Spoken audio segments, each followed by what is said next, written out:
Okay.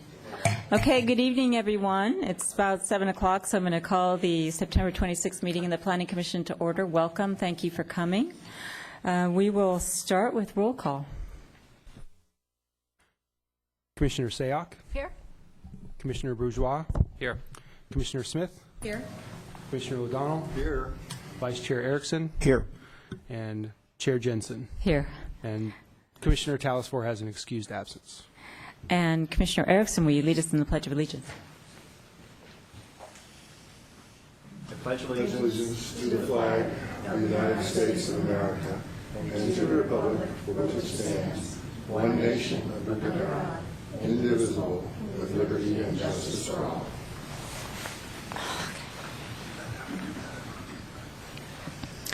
Okay, the next item on our agenda is the approval of our minutes from our last meeting, which was September 12th. And has everyone had a chance to review them? And if so, is there any corrections, questions, and/or a motion? Commissioner O'Donnell.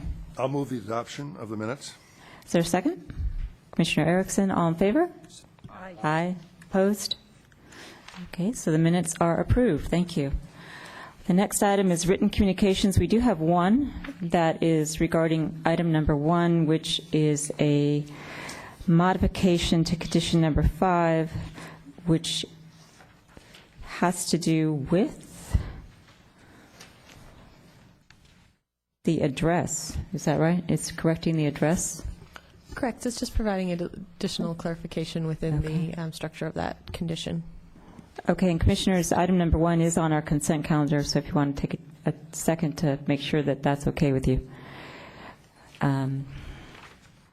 We will go on. Our next item is requested continuances. We do have one requested continuance, and that is item number 3. And item number 3 is a proposed zoning code amendment, A-12-02, which is proposing changes to allowed uses in the C2, which is commercial zone, and it's allowing, it's proposing to allow an office use in a retail space on a very specific property. And staff is requesting a continuance so that that can be properly noticed, so anyone who's interested in it can come and speak about that. And the proposed continuance is until October 10th, which is our next meeting. Is there a motion regarding that item? Commissioner Erickson. I'll move to accept the staff's recommendation to move this item to the meeting of October 10th. Is there a second? Commissioner Bourgeois. Any questions or comments on the motion? Seeing none, all in favor? Aye. Opposed? It's moved for approval by Commissioner Erickson, seconded by Commissioner Bourgeois, and passed. Our next item is subcommittee reports, and we had one. And for members of the audience, each of the commissioners also serves on other committees aside from this one, including Historic Preservation, General Plan, Conceptual Development Advisory Committee, North 40 Specific Advisory Committee. So we report to other commissioners and the public about what happened in those various committee meetings. So Commissioner Erickson. The Historic Preservation Committee met with its longest agenda in the last 4 years this afternoon, so it had 9 items on the agenda this afternoon. So a robust, full, and challenging agenda. So there were several individual residential properties in both the Broadway District, 2 in the Broadway District and 2 in the Almond Grove District, that were proposing various forms of modifications to the exterior, all of which were approved, met the guidelines and were approved. There was one item that was sent to the Historic Preservation Committee by the Planning Commission about the exterior finishes at residence at 236 and 238 Bachman. That item was actually continued so that we could get some greater clarification about what the direction from the Planning Commission is from the staff. Anyway, there's a long story involved with that, but anyway, it's fine. And then there was also an item, the La Cañada building, which is at the corner of Main and Santa Cruz. They proposed to replace all of the railing that's on the back of the building, if you would, and the stairs and so forth with wood, with metal railing, and that was also approved. There were also two other, in addition to all of those items, there were two informational items for homes that are pre-1941 with requests pending to be removed from the historic resources inventory. Thank you for that very thorough report. The next item is verbal communications, and this is the time when anyone who is in the audience tonight, if you'd like to speak to us about something that is not on the agenda. So if you're here to talk about something that's on our regular agenda, we'll call that and you can talk about it. If you'd like to speak with us about something that is not on tonight's agenda, you can come up and do that for 3 minutes. Would anyone like to talk? Okay, seeing no one. I should say at this point also, just some housekeeping. If you do have an electronic device, we would really appreciate it if you put it on silent, because if it does go off, it can be pretty distracting. You don't, no need to turn it off, just put it on silent. The next item on our agenda is on our consent calendar, and let me explain what a consent calendar is. It's an application that's come in that has been reviewed by the staff, and it's been determined that it meets every possible ordinance, policy, guideline, parking requirement, height restriction, zone, applicable zone, and there's been no controversy or opposition or a particular reason to deny it. And when there is something like that, it can go onto a consent calendar, which means that we would move to approve the item without going through a regular public hearing process. We do have one thing on our consent agenda tonight, which is 630 University Avenue. It's a conditional use permit application U-12-014, and it's requesting approval to operate a dance and Pilates studio in that space. The dance and Pilates studio is currently at Linden Plaza, and it's asking to relocate. When something's on the consent calendar, anyone may pull it from the consent calendar, which means we'll hear it in its normal course. We'll go through our regular hearing process. Any member of the audience can pull an item, and any member of the commission can pull an item. Is there anyone in the audience who wants to pull item number 1? Seeing no one, any commissioner wants to pull item number 1. If not, is there a motion? Commissioner Bourgeois. I'll move to approve the consent calendar, which includes item 1, conditional use permit application U-12-014 at the 630 University Avenue address. Is there a second? I'll second. Commissioner Smith, thank you. And Commissioner Bourgeois, I'm assuming that you're including the changed modification or the modified condition that's our desk item. Thank you. Yes, that would include the desk item. And Commissioner Smith, that's okay with you? Okay, any questions or comments on the motion? All in favor? Aye. Opposed? None. Passes unanimously. Moved by Commissioner Bourgeois and seconded by Commissioner Smith.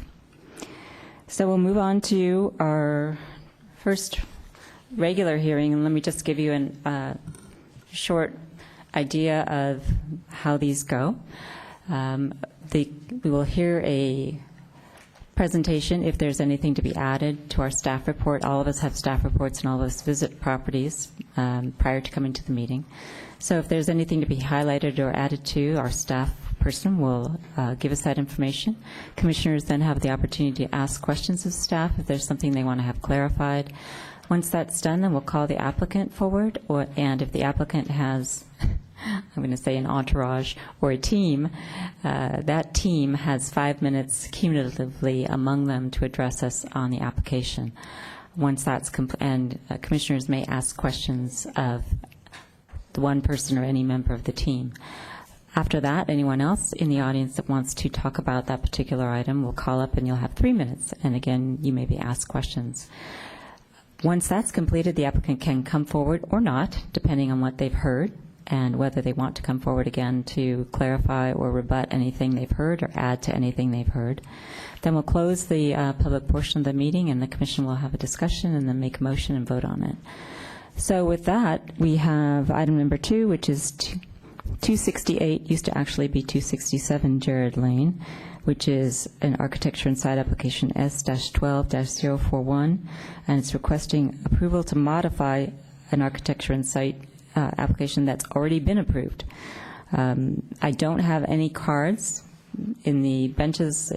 You'll see in front of you there's little yellow cards that you fill out if you want to talk. We use that for our records and our minutes, so if you'd like to come forward, the applicant, fill it out at some point and pass it in and let us know who you are. I can't call you because I don't have a card, so you have to, whoever is the applicant, and tell us who you are so we can properly address you. All right, sorry. Good evening. Oh, I'm sorry, wait a minute. Just time out for a second. Is there anything to add to the staff report? No, Are there any questions of the staff? Sorry. Now you can go ahead. Okay, sorry. I'm not used to the process. Good evening. I'm Steve Milligan, and my wife and I have been working with our team of professionals building our new home for over a year now. This is our first time building a home, and as you might imagine, it was difficult for us to anticipate all of the various nuances that might occur during construction.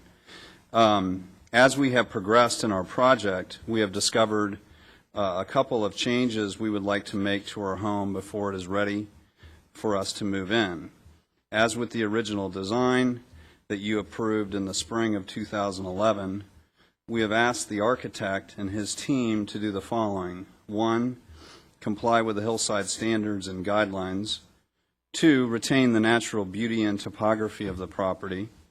3, minimize the environmental impact of building on the site. And 4, build a home that will satisfy our needs for years to come. Our application is in front of you tonight because my wife and I have come to realize that when we saw the final frame structure, we realized there was a space for a fitness room without making any significant changes to the approved footprint of the house. In addition, we realized that a room on the ground floor would be extremely dark, but with the removal of a wall, we would be able to put in a window allowing for natural light. So Tom, if you can show a picture. So this is the room on the ground floor that we're proposing to tear out the wall and build it out with the window. And then the second is the fitness room on the edge of the house. Both areas will not increase the approved external footprint of the existing home. The fitness room will be located over the current garage, and the room extension is planned under the entry or patio area.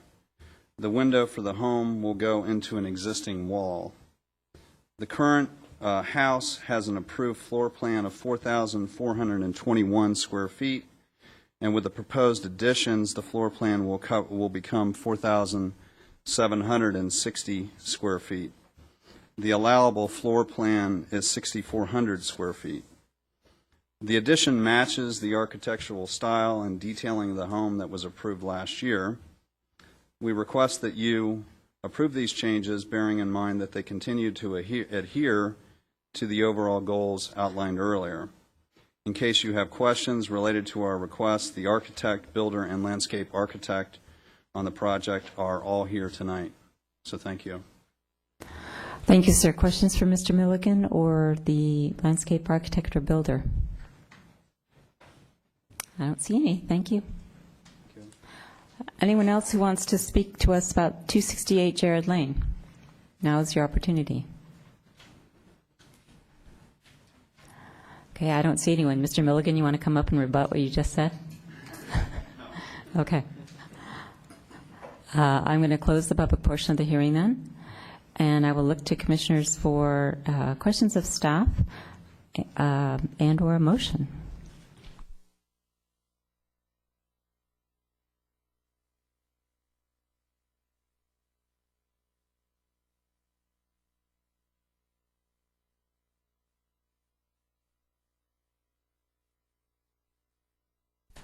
I actually have a clarification question for staff. I understand from reading the report that is this something that could have been approved by staff, but staff brought it back to us because of the nature of the project or the size of the addition? the project would still, or the modifications would still require an architecture and site application modification, which we could have processed through the Development Review Committee. Staff chose to forward it to the Planning Commission, partly because it was approved originally by the Planning Commission, but also because we anticipated the possible contention and anticipated that it may get appealed from DRC to the Planning Commission anyways. And my follow-up question is, I'm assuming that regular notice was given to all the neighbors, so we have not heard from the one neighbor that was concerned about the Correct. lots? It was noticed, as well as the story poles have been up prior to any notification. Okay. Commissioner Erickson? I will move to adopt architectural site application S12041, which is to modify an approved architectural and site application constructing a single-family residence and pool on the property at 2008 Jared Lane, and can find that it's in compliance with the Hillside Development Standards and Guidelines and is in compliance with the Hillside Specific Plan, and that all of the required considerations that are necessary in the review of an architectural site application have been made. Okay, it's been moved for approval by Commissioner Erickson. Is there a second? Commissioner Bourgeois. Any comments or questions on the motion? Okay, I'm going to call the question. All in favor, say aye. Aye. Opposed? None. It passes unanimously. Moved by Commissioner Erickson, seconded by Commissioner Bourgeois. There are appeal rights. Just one clarification. It was, he said 2068. It's actually 268. Just to clarify, just to not have any. Oh, Yeah, sorry. thanks. Yeah, well, I think we'll get the address right. Can you please fill out one of those yellow cards before you leave so we have your name and address for our record? We'd appreciate it. But there are actually appeal rights, so what are those? Thank you. So anyone that's not satisfied with the approval of the Planning Commission can appeal this decision. The appeal must be filed within 10 days. Forms are available in the clerk's office, and there is a fee for filing the appeal. Okay, so we're going to move to item number 4, which is our sustainability plan, and I'm just going to tease Commissioner O'Donnell and see if he had a chance to read it while he was in Turkey. I actually did. There you go. This is a recommendation that we'll make after review to the Town Council. Ms. Vicaria, thank you for coming, and goodbye. So we had continued this from our previous meeting because planning commissioners felt that they did not have enough time to adequately go through the very lengthy document and review it. We appreciate the time that we've gotten for it. I understand that we are not going to have an additional PowerPoint, which commissioners, I took it upon myself to say we didn't need a PowerPoint. But is there a presentation tonight just to give us a concept of what the expectations are and what we'll be doing? There is no planned presentation tonight, but staff did want to note that the consultant is in traffic at the moment and expects to be here at 7:45. Why we need a sustainability plan. Okay. Let's just ask questions first and see how it goes. So I imagine that I'll just tell the commissioners that how I intended to proceed with this is we do have Appendix E, which sort of gives us a good outline of the action items that we're actually considering. And rather than go through the entire document page by page, unless there's something that you found while you were going through that is not contained in one of those action items that's in Appendix E to discuss, I thought we might just proceed to our discussion or focus on Appendix E because that's where the actual directives, if you will, are. But are there any questions regarding the document or questions of staff that anyone wants to bring up at this point? Commissioner Bourgeois. Thank you. I'd like to thank staff for the additional time as well as the additional information provided in the most recent staff report. I found it all very helpful. I do have a question, a process-related question about the CEQA analysis for projects. So it says it's going to tier off of the sustainability plan. Could you maybe clarify how that works? So if we see a project that is coming to us, I don't quite understand how that process works. If you could explain that. So the tiering would be allowed for projects for a specific component of their environmental review. For projects that require environmental review, they can use a sustainability plan to tier off of for their greenhouse gas emissions evaluation in their CEQA analysis. It doesn't mean that they can forego any normal traffic analysis, historical analysis, agricultural, architectural, any of that from the environmental review, but rather just that specific component that's analyzed in the sustainability plan. So, for example, a large project comes in, a large PD comes in, they'll do their normal CEQA review, but for the greenhouse gas emissions section, it'll be referencing this document that's approved. It can. It doesn't have to, but it can choose to reference that document, provided that it's in compliance with all of the measures within the plan. Okay, great. Thank you. Other questions of staff?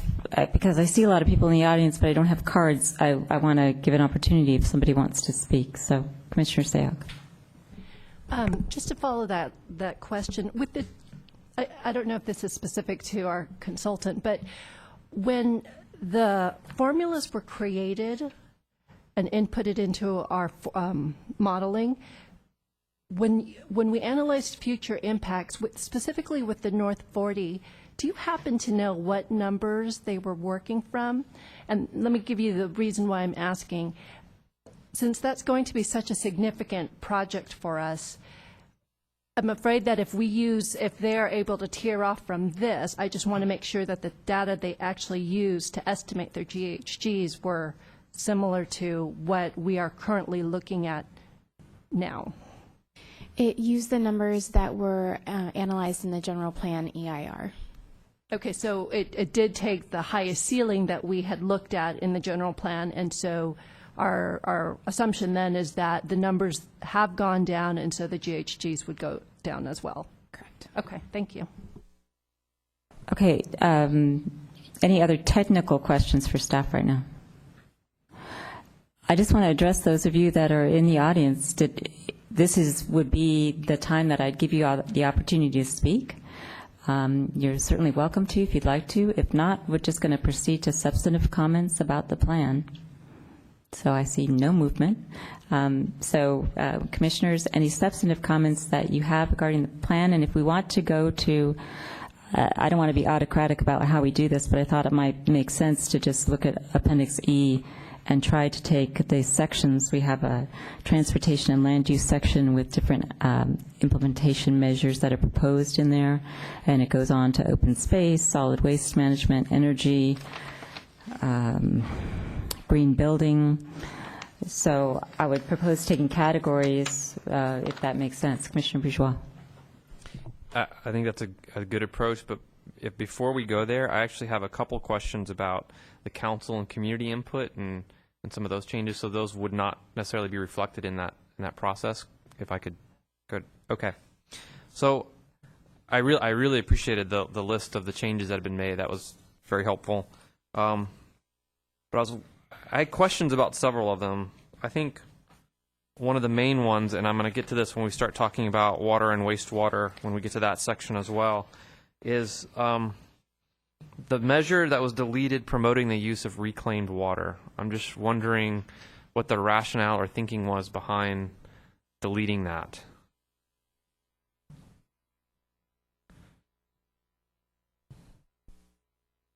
And Mr. Capurso is walking forward, so. Okay. Yes, thank you very much. That item was discussed at council, and it basically came down to what the long-range plan is for the reclaimed water system.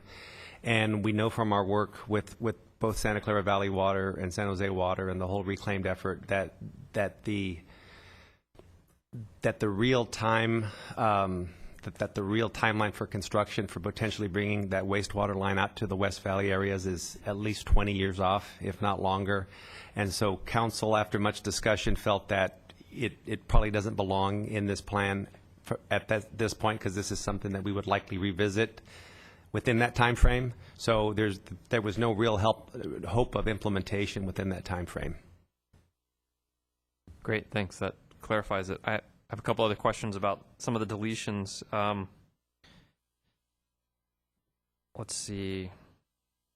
Deleted intensification along Santa Cruz Avenue and Main Street to focus on Los Gatos Boulevard only. I'm just curious, did they feel that the intensification was already at capacity along Santa Cruz and Main, or why the focus only on Los Gatos Boulevard?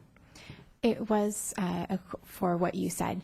They felt that there was already a level of intensity that could not be increased at this point. All right, that's good for now. Anyone else? Commissioner Sayak. If we could just go back to the discussions you've had with council, and my concerns, well, they're process related, but they're also concerns with just water conservation efforts. And so the biggest one that jumped out at me is when they did the prioritization, it did get moved to the 2015 to 2020 phase. And so if you could just talk with me about what the discussion was like and why this, in my opinion, is such an important component of our sustainability plan and why it was pushed back. So that discussion involved partly around what Los Gatos really is represented as, and we don't necessarily want to waste water, but at the same time we're seen the town of Los Gatos is seen as a very green community. We have a very lush vegetation, and the council thought that an earlier time frame was perhaps not the most appropriate, that it would be more appropriate to revisit it in a later time frame to allow a thorough analysis to decide whether you want to go to the direction of saving a substantial amount of water and whether or not that would impact the image of Los Gatos.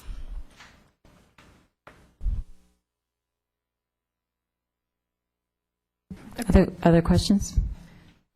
And then one more, again, related to process. One of the things that is in the plan talks about implementation and measurement afterwards. And so we have to do reporting. And so who quantifies whether or not we are meeting our reduction? And how is that reported and who it's reported to? Could you just walk me through, once this is approved, what happens next? So the way that information would be quantified and measured and followed up with throughout the years is based on the same functions that we use to create the plan. That information the calculations were provided by the consultants. They would provide us the formulas so that if we so choose, a member of staff could either be taught to use the formulas or a member of staff that perhaps takes over the position of sort of a sustainability coordinator or environmental services coordinator could use those formulas for themselves. The other reason that we would also have those formulas is should we choose to have another consultant do the calculations in the future, they would have access to the same calculations as opposed to using completely different calculations and not really being able to compare apples to apples. In terms of how we would do that, whether or not it would be a staff member or a consultant hasn't been decided yet. That would be decided in the future, probably based largely on funding. I think I missed one of your questions. Okay. Oh, I think it was does it get reported and who does it get reported to? thank you. So the person that we would report it to is ourselves. So whether we decide to do that on a yearly update and update the town to see where we are in meeting our goals, or whether we do it every 2 years hasn't yet been decided. There are other agencies that are interested in it, such as the Bay Area Air Quality Management District, so it's likely that they would check in with us over the course of the next few years to see where we are. Actually, I have a follow-up on that. Don't we have state law requirements for reductions, and aren't we at some point going to have to report these to state or local agencies? The first part is correct. I'm not aware of the second part, whether or not the state agency requires us to send the information to them, but our consultant may be able to answer that when she arrives. Commissioner Bourgeois. I have a follow-up on that same question as well. I flagged this in the document. So when we're talking about monitoring and reviewing first of all, we say we're going to review and modify the sustainability plan as a whole every 3 years. How is that linked into the monitoring and reporting? And then it also says as part of the monitoring evaluation, we are going to re-inventory our emissions, but it doesn't give a timetable for that. So I'm just wondering how those are going to link up. So it's likely that the remonitoring would occur every year, and the monitoring and the reevaluation of the emissions are one and the same. It's monitoring to see where our emission levels are. But is it also monitoring which programs or whatever have been implemented, and because we have targets of reduction for some of these actions, and I'm sure, are we quantifying that? I mean, we a lot of this is projection, right? It's put in a model and it's projected out, but is there some actualization of seeing that change, or is that just through recalculation of the emissions? So the monitoring and the recalculations of emissions, that's all done with monitoring who's done what in terms of individual projects and whether or not they've reduced their emissions, in addition to any programs or policies that we're implementing. So it's done by piece, measure by measure, to see what our reductions are based on the value of each measure or the value of each project using that measure. Call on myself. So you kind of answered my question a little bit that I had while you were speaking, but let's imagine that you're putting things into the 2012 to 2015 or the 2015 to 2020 category, and we implement a program or a measure, and it either works great or it doesn't work at all. So what kind of flexibility do we have in the document to say, you know what, that one does not work, it's not doing anything, or this one is really good, or we really need to move to this one?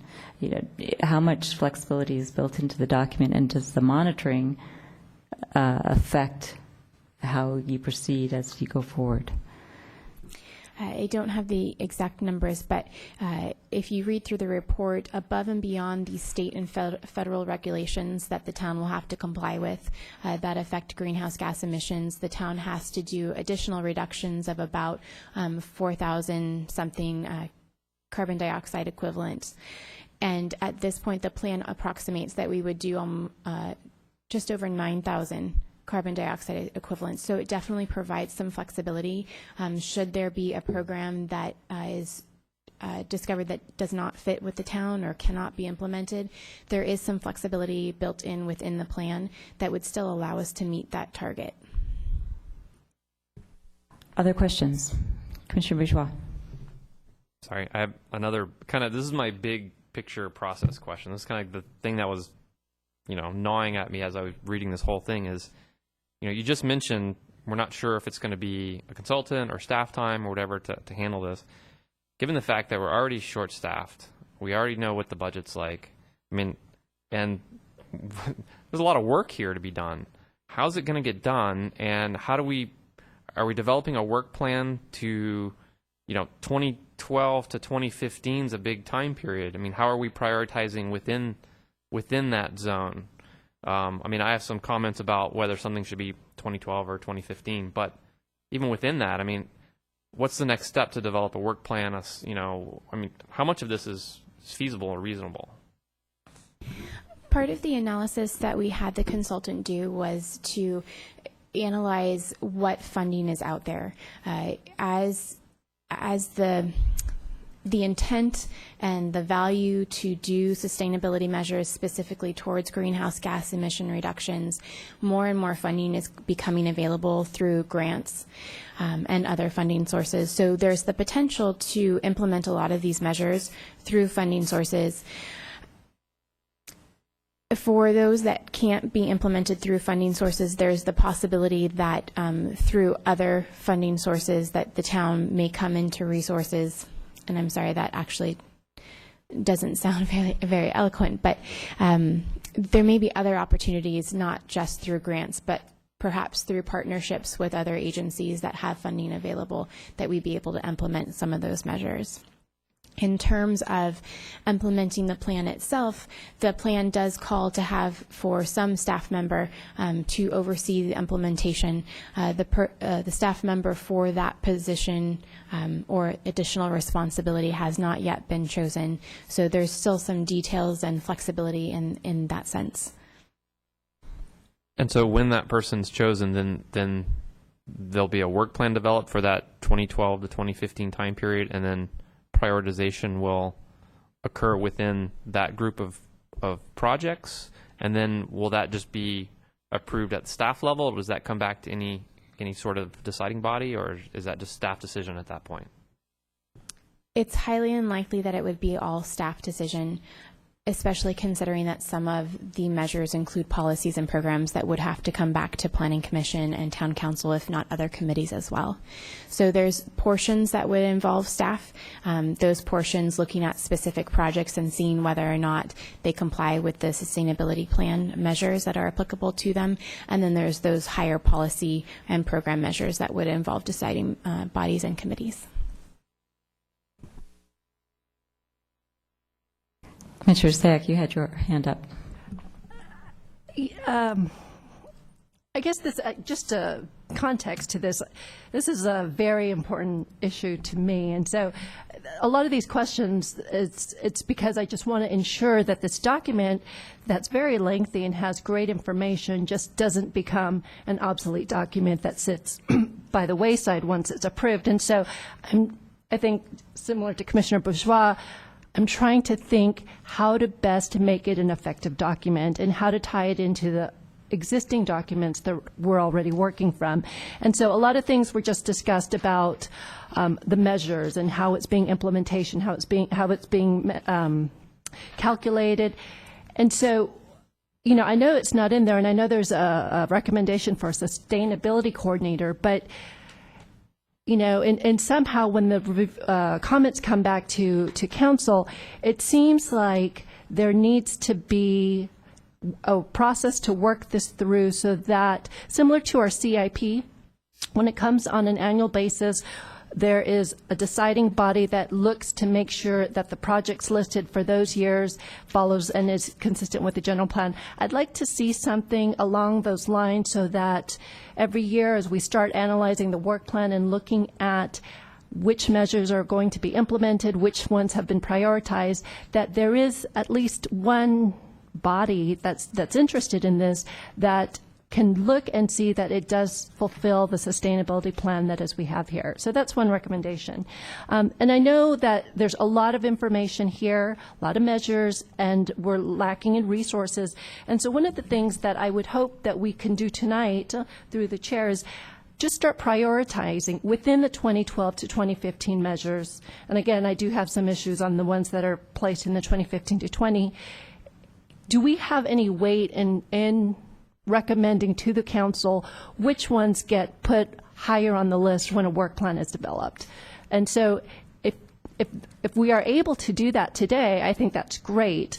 But, you know, I need to know if you can help me craft what is most useful to staff when this goes to the town council. Do they just want to buy up saying the general, this is great? Or would it be more useful when you start developing a work plan, which ones are actually, in our opinion, going to be most effective? So your discussion and your recommendations are very useful, and I think that we would benefit from them. I would agree with that. And we appreciate you taking the time to review the document and make those thorough comments. In regards to the process for updating and implementation, the update process, and as well as the prioritization of the measures, both of those components, you can make recommendations regarding both of those components, and the town council will receive verbatim minutes, so they will have those recommendations to take into consideration. Commissioner Smith, you had your hand up. Yes, but it had to do with process, and it's been covered. Thank you. Any other questions? Okay, do we want to then move to, are people comfortable with moving to comments? So if you look at your appendix E, it does actually list different action items under the various categories, and it also sets out the time frame in which that is theoretically supposed to be implemented.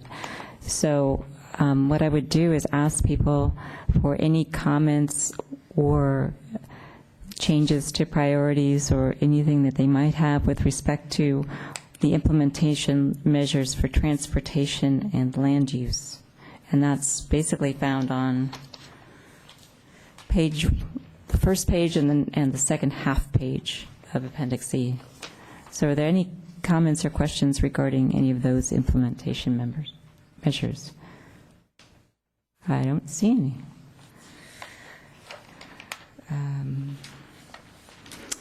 So I'm going to take that to mean that commissioners are comfortable with what's been listed in the transportation and land use section and the time frame for implementation. Is that correct? And I'm seeing nodding. So the next section I'm going to say is green building, and that starts on the middle of page 2 and goes to actually just the last half of page 2. And again, there are implementation measures and timeframes for those. Any comments or not really questions, any comments regarding those? Okay, Commissioner Sayoc. So in terms of priorities, I would think that this is what I would highlight as priority number 1. Because if you look at what was most helpful for me was table 5.1 in our sustainability plan, where you can actually see it itemizes the total reductions per category. And you'll see that transportation and land use, the section that we had just covered, it quantifies that it would have the most substantial reductions. My only caveat and hesitation and pause with that is that a lot of the measures that are listed there require community-wide participation. And while it's great, and it definitely involves substantial change in our habits, it's an area where I feel that we could put a lot of effort into it, but if it's not implemented town-wide, we may not get the reductions that we're hoping for. And so when I then look at the next category, which is the green building, and they estimate that you can get 2,380, a total reduction there with those measures, and particularly since that's an area where we, as a commission, actually can make some substantial recommendations, I would highlight that as one of my most important priorities. Actually, I would say that would be priority number 1 for me. Commissioner Bourgeois. Ditto. I had priority number 1 written in the margin next to this, so I would echo those sentiments. And just procedurally, I'm going to suggest as the chair, if anyone, if all commissioners agree with that, can we just make a consensus motion for our record that the commission would like that to be the first priority, the green building implementation measures? Anyone have an objection to that? Can we just do a consensus? Yes, Commissioner O'Donnell. I just want to ask a question. As I understand the discussion, although transportation and land use might in fact affect greater reductions, the feeling is that difficult to implement. That's what I hear being said. On the other hand, green building, since it's basically an ordinance, is something we can impose on the community. So I understand that, whereas if the community has to be involved and do something voluntarily, we don't think it's going to happen. But if we get to impose something on the community, we think that'll happen. So as I understand where we're going here, we're saying imposition is good, voluntariness is not good. That's what I hear being said. If I may, the way I would paraphrase it is, if you're looking at specific concrete numbers, there's, as someone that was working in public policy, there's more reassurance in knowing that you make things happen through regulation versus hoping things will happen through voluntary change. And so that's how I see it, but yes. And let me just say that while that may be effective and correct, I have a problem with solving problems by imposition. It's just something that disturbs me a bit. I'm not. This is a very thought-provoking document, I think, and I'm kind of thinking out loud.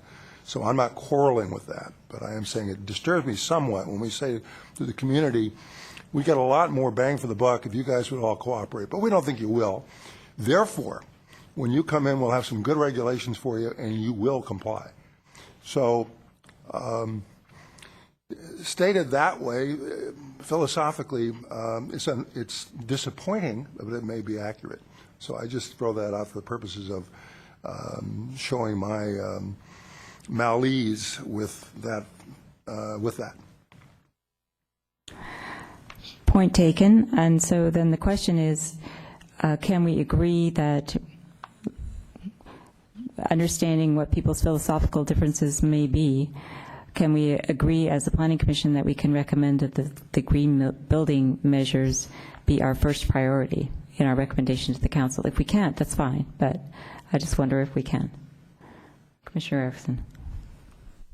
Before we move that direction, so I would wholeheartedly support that. I would, however, also want us to consider whether goal measure, I guess they're measures, GB5, the time frame for that could be changed, because if this is our highest priority, I would worry about whether we would wait to identify and remove the barriers to the 215, 220 time frame. What concerns me about that is it could be 220 in that time frame before we would remove those, and it seems to me that some of the other measures imply to a certain extent that we are doing some of that. And so I would want the commissioners to think about changing the time frame if we're going to make this a high priority. So given what's just occurred, which is good discussion, it's probably not good to try for consensus motions. It's probably better for everyone to make a comment. So any other comments on the green building proposed implementation measures?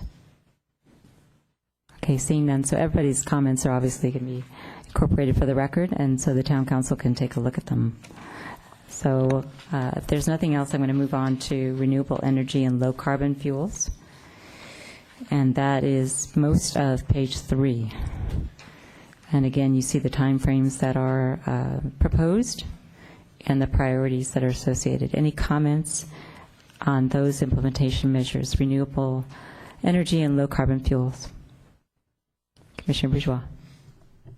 I'm a little hesitant to bring this up, but I was just maybe curious to understand the discussion that happened around leaf blowers. I mean, it's something that keeps popping up again and again and again, and it sounds like it's something obviously the community and or council wanted to consider, but it's been punted down the road. And I'm just curious as to why that's not in the 2012 to 2015 timeframe. The discussion regarding an ordinance and leaf blowers, it was in the first iteration that council saw. Council removed it. Through the community workshop, a community member suggested putting it back in. Therefore, it went back in for the second iteration that council saw, and council chose to leave it in there in consideration that it's something we can consider in the future, and the goal-oriented document does create some flexibility should it not be decided as being appropriate for the town of Los Gatos at this time.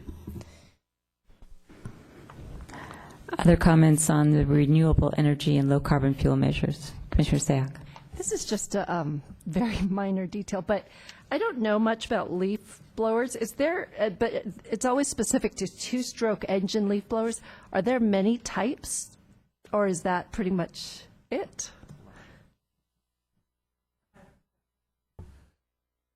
Todd, great. Okay. Okay. Thank you.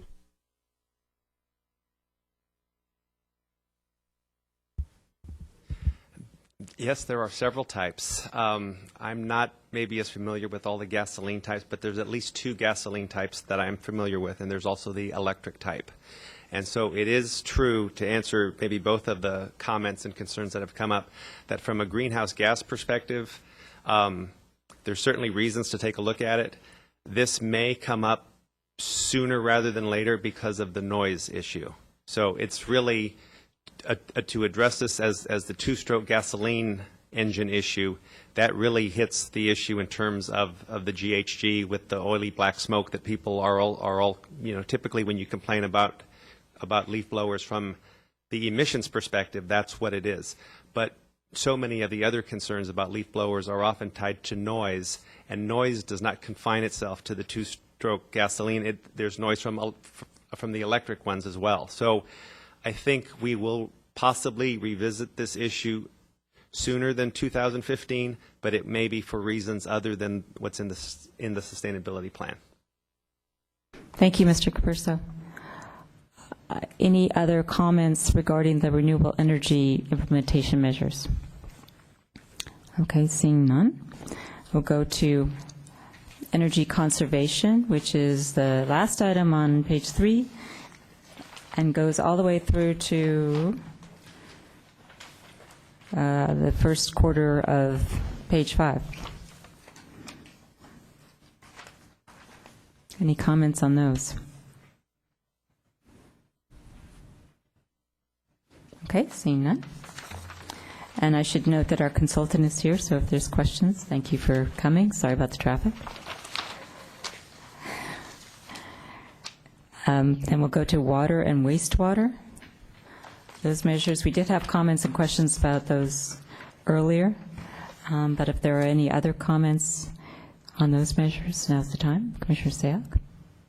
You know, I said it earlier, and so I'm not going to go into too much detail, but understanding, again, the discussion that occurred at the council level regarding the reasoning why it was pushed back to 2015, 2020, I would just like to just comment how important I think this is for sustainability, and that to me, this is priority number 2. And so if this could be moved towards 2012, 2015, that is something that I would highly recommend. Other comments on the wastewater? Commissioner Bourgeois. Again, I concur. That was the big one that was circled was this category and why everything was pushed back. And if it's an aesthetic that council was concerned about, the lushness of the community and the aesthetic, I don't think that's a good reason to postpone this. I mean, I think we actually need to do education on what a water conserving aesthetic looks like and what the natural ecosystem of this area really supports when you talk about water conserving vegetation. And it's not a lush lawn. And I think we need to face that reality sooner rather than later. So this is my number 2 priority as well. And if I make a motion, I'm probably going to recommend that this whole category gets pushed up to 2012 to 2015. So, any other comments on this? I'm actually going to echo that because I think that we have requirements in other policies that the town's already adopted regarding native landscaping and water conservation, and obviously the kinds of things that can go in, for example, our riparian corridors. So it just makes sense to me that we would promote something that is already contained in other kinds of policies for the town, which are moving towards native plants, if you will, that don't use so much water. So it makes sense to me that we would also do that here. So that's my comment. And now we're going to go to solid waste. And I've lost track of the pages, but 6. Any comments on the implementation measures under solid waste? Commissioner Sayak. More just a question of staff. Have we been able to quantify if recycling has gone up now that we've put the recycling containers all over town? Yes, recycling has gone up. I don't have the numbers. Unfortunately, we don't have the numbers this evening, but they have gone up substantially. Commissioner O'Donnell.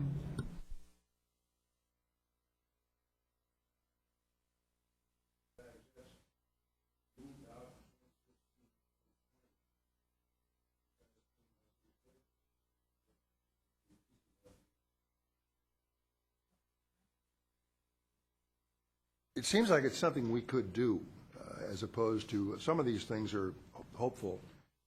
this appears to be something we could do from the standpoint of sooner than later, and we've made it later, so I'm not quite sure why. Staff want to comment on that? That was part of council's discussion, and the mayor is on a board, I believe it's the California League of Cities, that is looking to do it. That may not be the right organization. There's a citywide organization that is looking at implementing that in this particular area of the county. So it's possible that that may come to fruition sooner than our implementation schedule and the implementation plan, just from a county-wide perspective. Okay, other comments or questions on the solid waste implementation measures? Okay, open space. Commissioner Bourgeois. Again, I'm a little hesitant to ask this, having served on the Parks Commission and been part of a failed attempt at a community garden in a neighborhood, but I was curious why, especially on OS1, where we talk about inventory of potential sites, this looks like town parks have been specifically removed from consideration. If you go to the staff report, it was one of the items, let's see, page 4 of the staff report. I think it's like the third bullet from the bottom, deleted reference to potential community garden sites in existing parks. So I was just curious as to why. I mean, I know parks are very sacred in this town, and I understand that, but I'm just wondering why they were completely removed.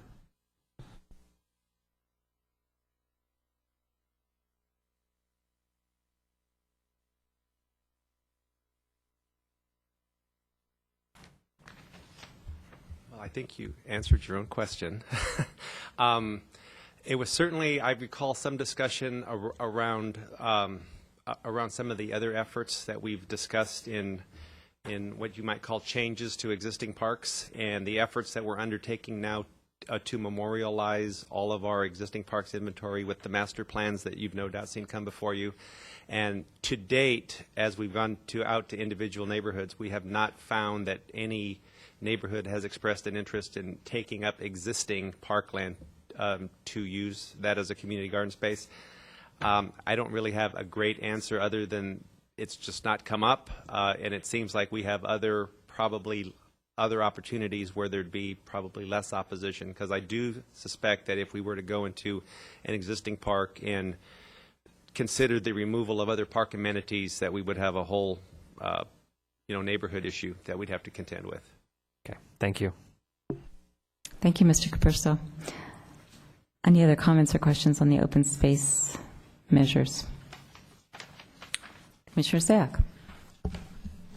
What, with regard to open space, there's a section in the background that talks about if future projects result in the removal of a significant amount of biomass that is not planned for in the general plan. What's considered significant? And the context behind this is for upcoming projects that are currently open space. When do we have to account for this if it's not planned for in the general plan? I think the basically nothing that's in the town right now, like for example, the North 40 site and the vegetation that's on that site currently is of an amount that's large enough that it would make an impact in the town's measurable GHG emissions, or that it would show a measurable increase in emissions if that biomass, which is currently sequestering carbon, were to be removed. And so I think that right now, under your current general plan, there's really nowhere in town that there would be an individual project that would remove a substantial amount of biomass. Thank you. I think it's a related question, and I apologize to Commissioners Sayak and Bourgeois. I'm going to get this term wrong.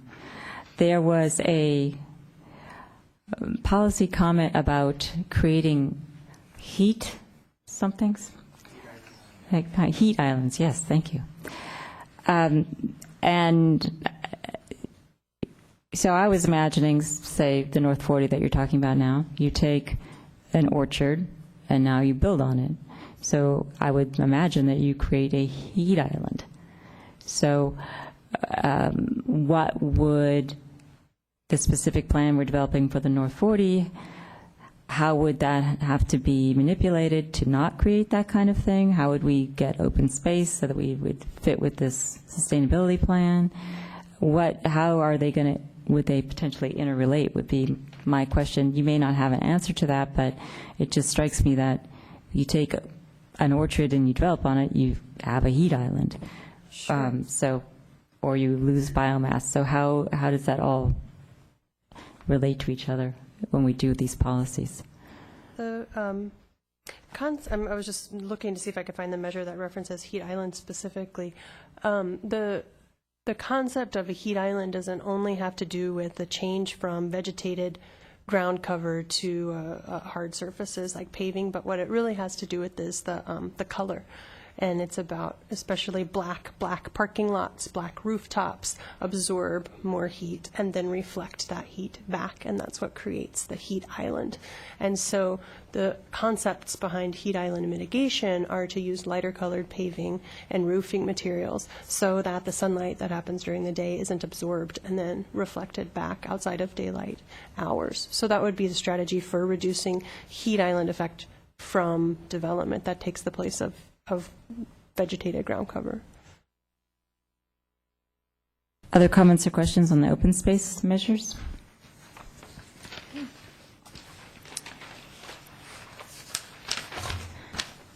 And our last one is community action. Comments on the community action measures.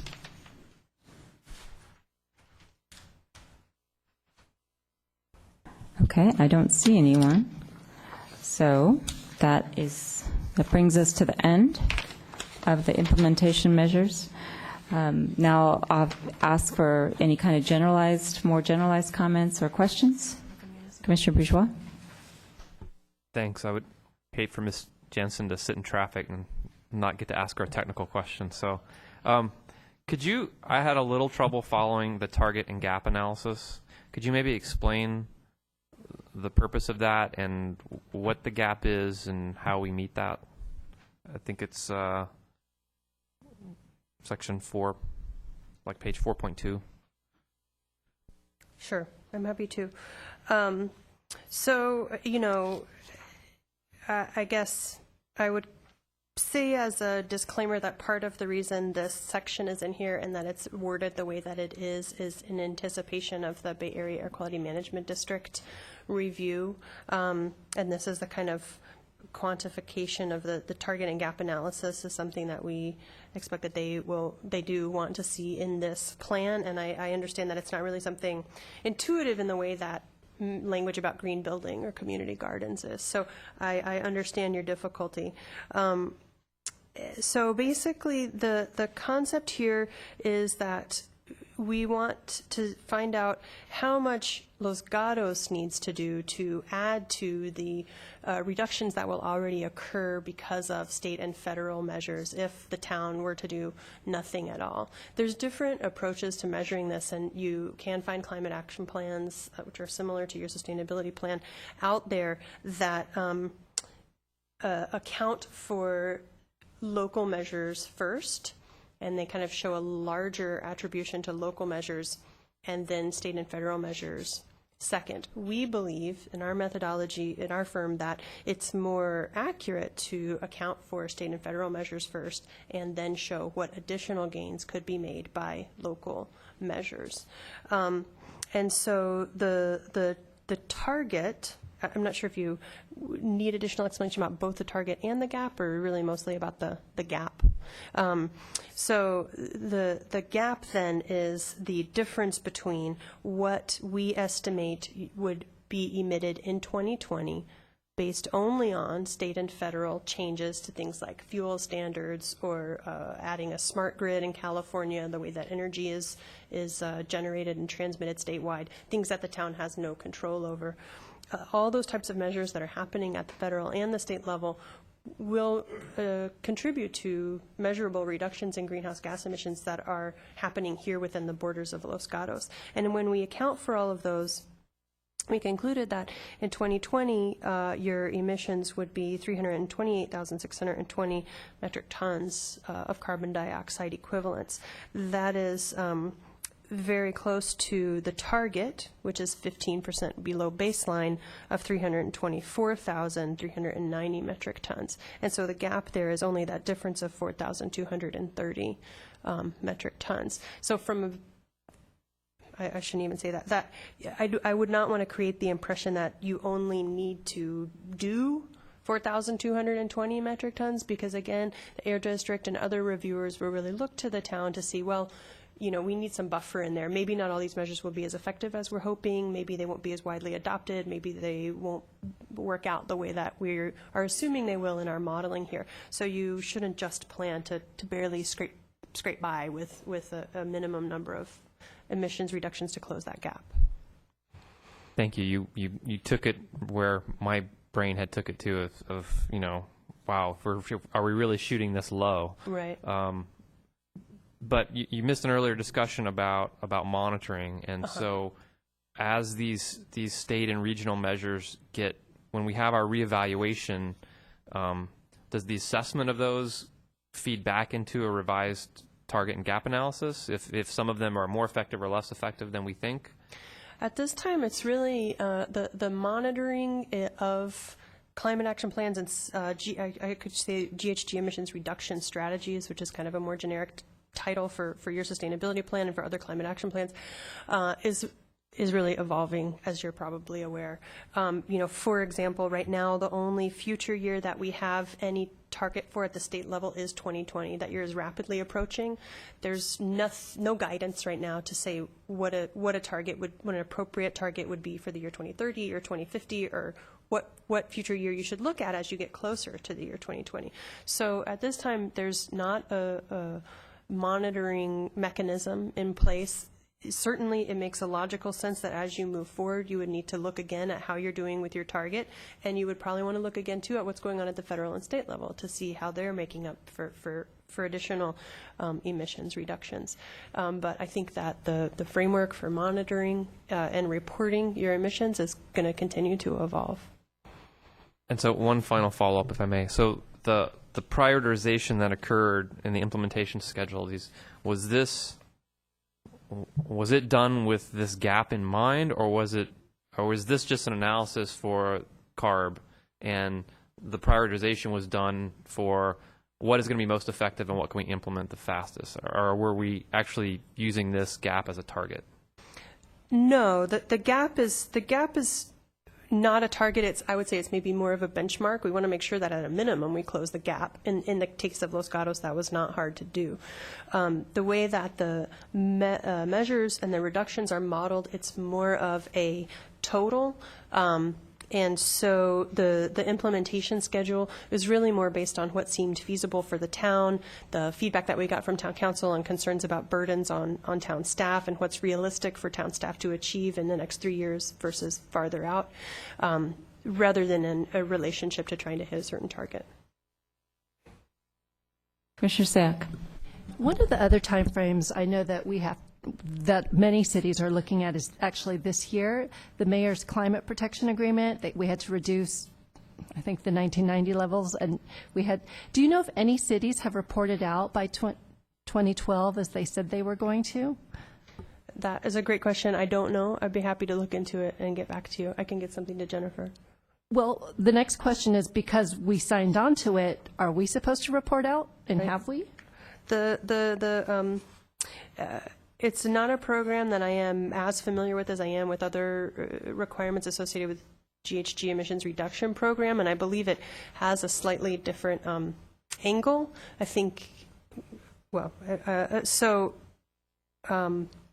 don't know what your responsibilities are under that program, and I can't answer whether or not the town has any reporting. Ms. Savage or Mr. Paulson, can you answer that question? I don't have that information this evening. I think the follow-up is in your recommendation. You could, between now and when it goes to town council, we can do what we can to get that information so the council has that before they make their determination. Other questions? Commissioner O'Donnell. Just to follow up on that, we're doing this, at least in part, I take it, because we are being told to do this. But we're not being told what happens if we don't do this. In other words, we want to do it anyway. It's a good thing to do. But forget that for a moment. Normally, when the state says do something, they have something that happens to you bad if you don't do it, at least theoretically. We don't know of any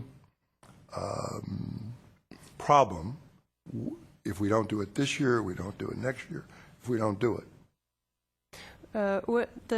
It's true, and I think it was addressed in my presentation at our last meeting that there's not necessarily an explicit law the way there is a housing element law saying thou shalt adopt a green sustainability plan, GHG emissions reduction plan, whatever you want to call it. Right now, the primary mechanism through which the state or the regulatory agencies like the Bay Area Air Quality Management District are urging or compelling jurisdictions to adopt these type of plans is through CEQA. The CEQA guidelines have been updated as of 2010 to require an analysis of GHG emissions reductions, and the Bay Area Air Quality Management District has adopted guidelines which are currently suspended due to a court challenge to allow perks for jurisdictions that have an adopted GHG emissions reduction strategy, that's the term in the statute, to allow CEQA streamlining for projects that are consistent with that strategy. So that's the carrot that has been offered. Let me just, I'm a little lost. Normally, I would think CEQA applies to a project. Sure. If the city or the town just sits there, there's no project, is there? Right. That's the case. Where the town would run into trouble is if you, certainly if you want to do an EIR, like if you've already done your general plan and your general plan EIR, if you were in that position today and you attempted to do an EIR, you would be required to look at GHG emissions, which we were actually at the time that we did your general plan and EIR, and to demonstrate that you were doing the most that you could to mitigate GHG emissions reductions. And by the time you write all those mitigation measures, you've essentially written a plan like this. So if given the fact that you don't have that staring down, you probably have a little bit more freedom to maneuver. But I think when you get to the point of looking at EIRs on more significant projects like the North 40 specific plan. Yeah, that's why. Then the next question would be, for example, somebody comes in, a developer, and they do have to do, let's assume, an environmental impact report or whatever. Clearly, CEQA applies to them. Right. They have no power to adopt for the town a sustainability plan. So I assume when they do their EIR or negative declaration, mitigate, whatever, they don't have to deal with it. They would then have, if the town didn't have a plan and or if the project was not consistent with that plan, then that project EIR would need to include an independent GHG emissions analysis for the impacts of that project and attempt to mitigate the GHG emissions of that project. Just that project? Of that project. Thank you. Other questions? Commissioner Bourgeois.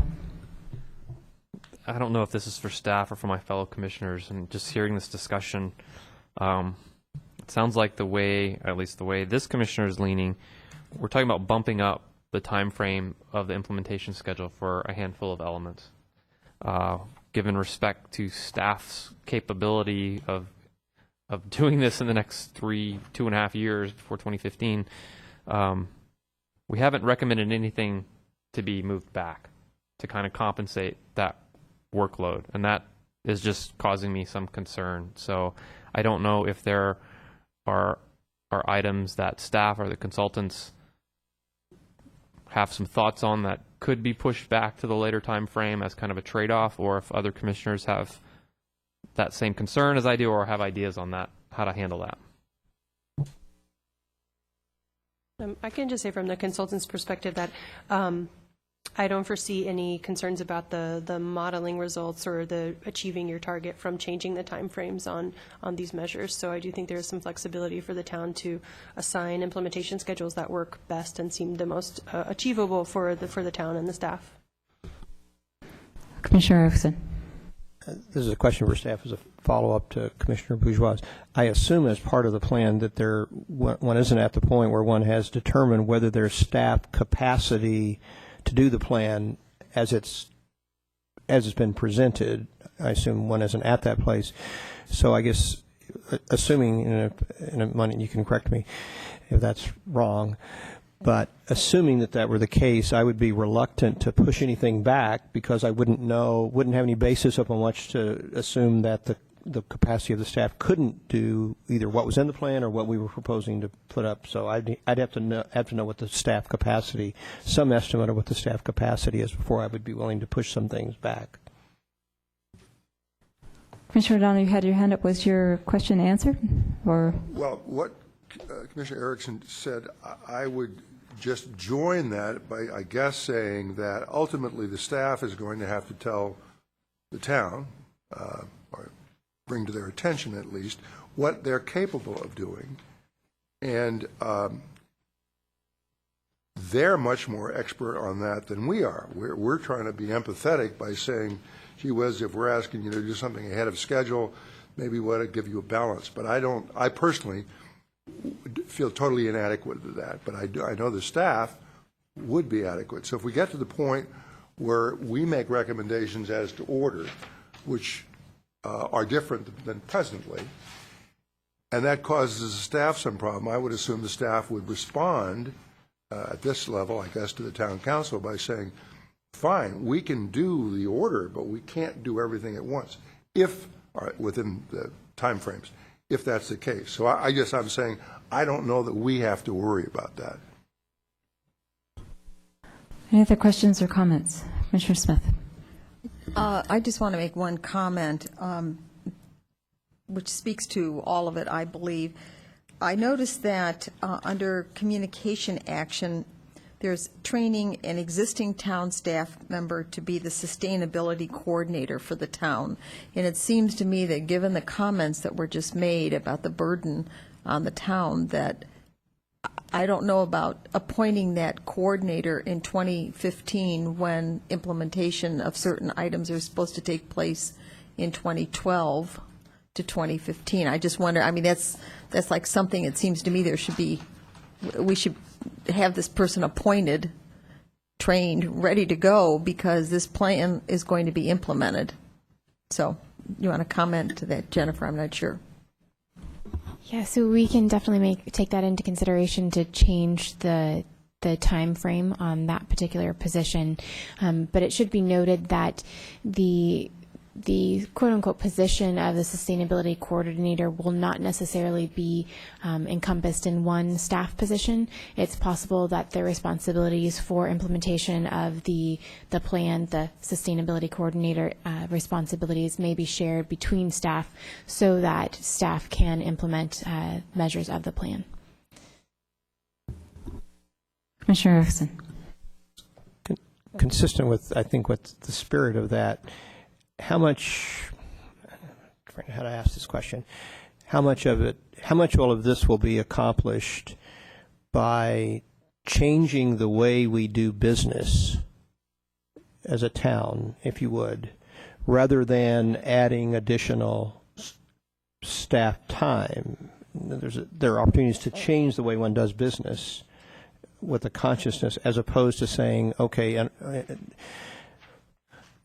I guess what I'm wondering out loud about is the sustainability plan an isolated sustainability plan that's off to the side over here, or is our intent as a town to embed a consciousness about the kind of principles that are behind this? I understand there are very specific measures into all the things that we do that would help us accomplish them, so it might change I don't know how that would specifically manifest itself, but that staff in various departments would change the way they approach doing certain things that would then help us accomplish the bigger goal, so that it might not necessarily always take additional staff time.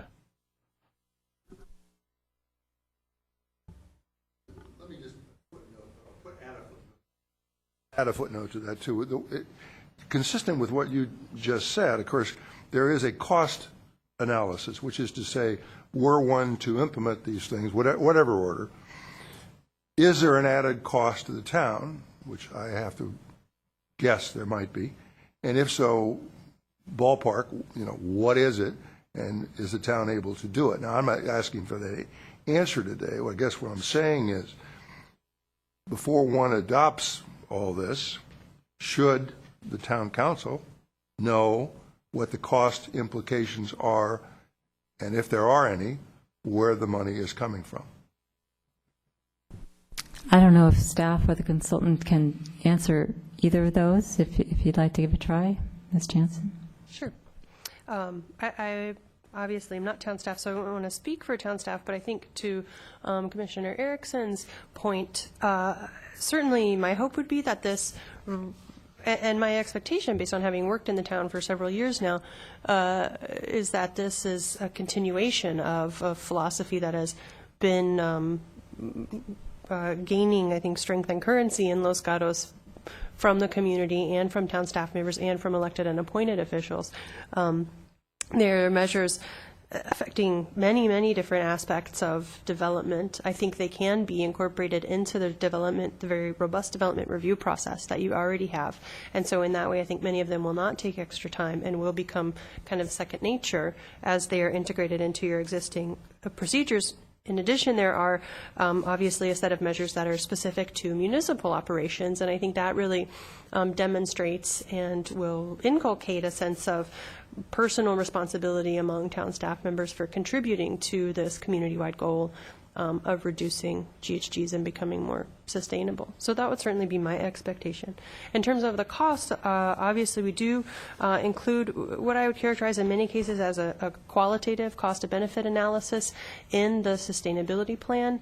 I know that for many people it's desirable to have a dollar amount. I know you acknowledge that that may not be realistic, and to be honest with you, it's not as easy as we might like to assign a dollar amount to these things. We're not sure right now exactly how much a certain type of photovoltaic panel might cost, or exactly how large of installation might be needed, for example. So it's very difficult for us to really accurately forecast costs for this set of measures.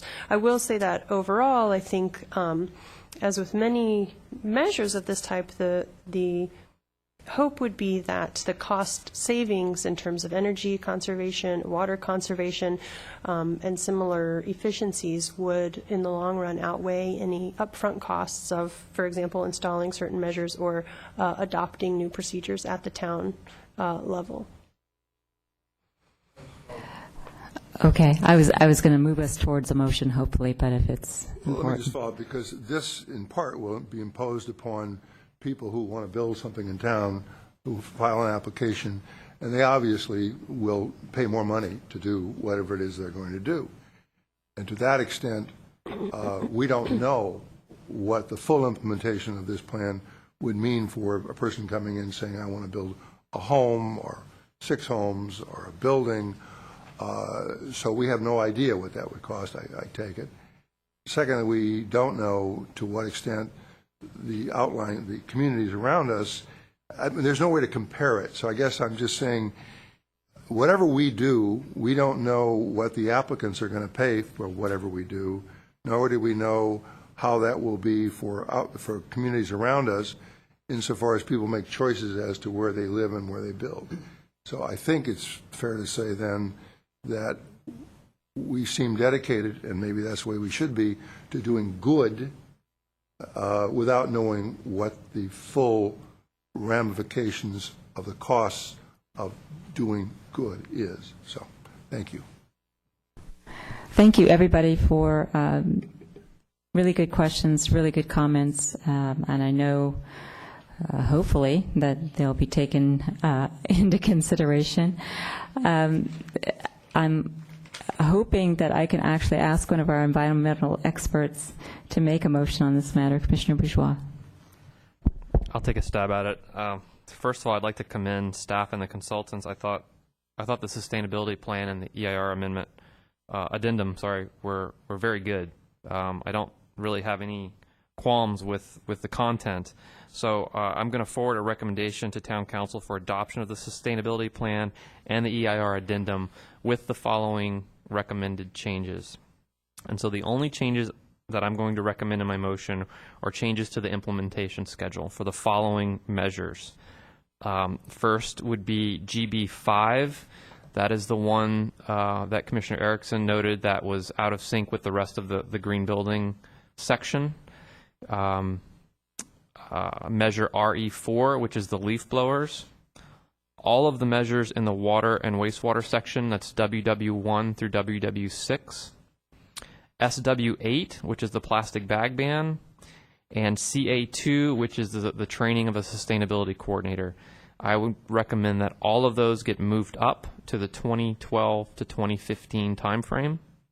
I would also like the motion to note that among everything in the 2012 to 2015 timeframe, that it is the recommendation of the Planning Commission that the green building section receive top priority and the water and wastewater section receive the second priority as far as staffing and work planning. And that is my motion. Thank you, Commissioner Bourgeois. Is there a second? Commissioner Sack. I'll second the motion. Any comments or questions regarding the motion? Okay, I'm going to call the question. All in favor, say aye. Aye. Opposed? None. It passes unanimously with the motion made by Commissioner Bourgeois with the specific additions, seconded by Commissioner Sayoc, and this will get forwarded to the Town Council. Thank you, everyone, for reviewing this very lengthy, complicated document and having great questions and great input. I really appreciate it. Before I adjourn the meeting, is there a report from Planning Director? Yes, briefly, we'd just like to note that there are some vacancies for some committees and commissions, either currently vacant and or upcoming vacancies with some members' terms being up. It's our understanding that many of those intend to apply, but specifically relating to bodies that the Planning Commission partakes in. The General Plan Committee has one vacancy for a resident. The Historic Preservation Committee has a vacancy coming up for a term that's expiring in December, and then the Planning Commission has a term that's expiring in December. The deadline for submitting applications to the town clerk is October 8th, and the interviews are scheduled before the Town Council for October 22nd. You can look on the town's website at www.loscatoca.gov/commission application for applications for that. So anyone's invited to apply for those. And I see some silent questions at the end. Charles Erickson is the Planning Commissioner, and Catherine Janoff is the Historic Preservation Committee member whose terms are expiring. Thank you, Mr. Paulson. I have one commission matter. Does anyone else have one? The commission matter for staff is that Commissioner Smith has requested that she be reassigned from the Historic Preservation Committee because she's got timing conflicts with the time of meeting, and Commissioner O'Donnell has graciously agreed to switch with Commissioner Smith. So Commissioner Smith will go to the CDAC, and Commissioner O'Donnell will go to Historic Preservation, and thank you very much. And I guess we'll get a memo or something indicating, formalizing that. But thank you very much. And with that, we are adjourned. Thank you.